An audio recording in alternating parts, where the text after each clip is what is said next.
Pronti? Partenza. Via! Non siete allenati per una maratona? Questa è una maratona che si può correre anche seduti in poltrona. Non stiamo scherzando. Vi invitiamo ad una maratona di lettura.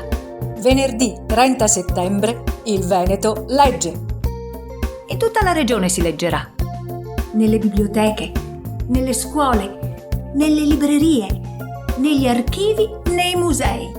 E chi vuole può organizzarsi a casa con i propri figli o con i propri amici.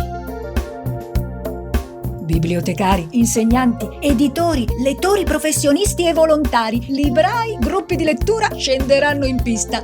Cosa aspettate ad unirvi a noi?